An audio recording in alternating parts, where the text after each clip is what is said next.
Ce soir, la stratégie de pression maximale de Washington contre Téhéran prend l'eau de toutes parts. Pékin refuse d'appliquer les nouvelles sanctions américaines. Séoul a décliné une demande directe de la Maison-Blanche et plusieurs capitales européennes montrent des signes de réticence à couper leurs approvisionnements énergétiques. Au même moment, sur le terrain, les forces Houthis revendiquent des frappes de drones à l'intérieur du territoire saoudien. Une enquête britannique met en cause les Émirats arabes unis dans une opération de surveillance visant un universitaire à Londres, et aux États-Unis, une candidate au Sénat se retrouve en difficulté après une prestation ratée sur la politique étrangère. Voici le tour d'horizon de ce soir. La Chine rejette les sanctions américaines contre l'Iran.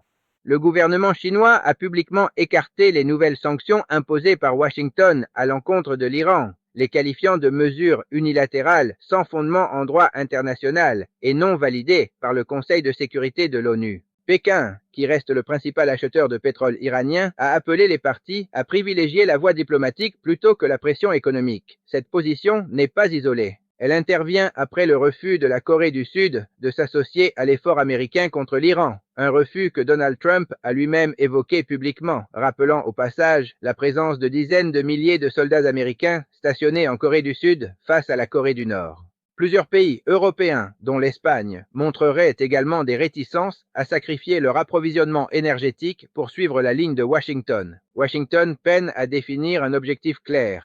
Interrogé sur la durée pendant laquelle l'Iran pourrait résister à la pression économique actuelle, le vice-président J.D. Vance a botté en touche, expliquant que l'essentiel n'était pas la durée de résistance de Téhéran, mais l'objectif d'empêcher toute reconstruction d'un programme nucléaire. Il a également souligné la baisse des prix du pétrole et de l'essence depuis le début de l'année comme un succès de l'administration. Du côté iranien, le ministre des Affaires étrangères a rappelé, citations à l'appui, l'historique des tentatives américaines de pression économique contre l'Iran. Les sanctions les plus dures de l'histoire, il y a 14-1 sous l'administration Obama, la campagne de pression maximale du premier mandat Trump et plus récemment un ultimatum resté sans effet. Le message diplomatique iranien est clair. Ces cycles de pression se répètent sans jamais atteindre leur objectif déclaré.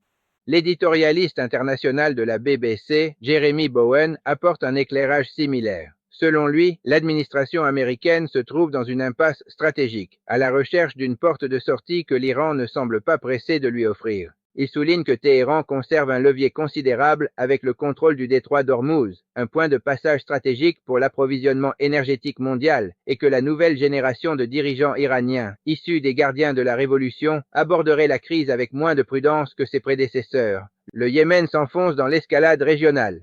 Sur le plan militaire, les forces Houthis, Ansar Allah, ont revendiqué des frappes de drones ayant visé l'aéroport de Najran et une installation pétrolière saoudienne appartenant à Saudi Aramco. Parallèlement, le port stratégique de Hodeïda, sur la mer Rouge, a suspendu ses opérations après une série d'attaques, plongeant de nombreux travailleurs dans le chômage et perturbant davantage le commerce régional. Les Nations Unies mettent en garde contre un basculement du Yémen dans un conflit régional plus large, avec des répercussions potentielles sur le transport maritime et l'énergie à l'échelle mondiale. Une enquête britannique met en cause les Émirats arabes unis. Une investigation de la chaîne ITV News au Royaume-Uni révèle qu'un prestataire de sécurité privée, dirigé par un ressortissant israélo-hongrois, aurait été rémunéré par Abu Dhabi pour surveiller un universitaire britannique d'origine irakienne, Anas Al-Tikriti, sur le sol britannique, domicile, bureau et lieu de culte. L'enquête évoque également des discussions internes portant sur l'élimination potentielle de la cible. L'homme visé est lié à la Fondation Cordoba, une organisation que les Émirats auraient classée comme suspecte sans que les services britanniques n'aient trouvé d'éléments probants. Ce nouveau scandale s'ajoute à une série d'affaires précédentes impliquant les Émirats arabes unis en Europe, notamment une opération d'influence menée via une société suisse et visant, selon les révélations antérieures des Abu Dhabi secrets, plusieurs pays européens. Anas Al-Tikriti a lui-même réagi publiquement à ces révélations, exprimant sa déception face à l'inaction de son propre gouvernement pour protéger ses libertés civiles. Aux États-Unis, une candidate au Sénat en difficulté. Enfin, aux États-Unis, Darlene Graham, nommée pour succéder à son frère, le sénateur Lindsey Graham, avant de se présenter elle-même à l'élection, a connu un moment délicat lors d'un débat admettant ouvertement ne pas maîtriser les dossiers de politique étrangère, y compris la question de Taïwan et de la mer de Chine méridionale.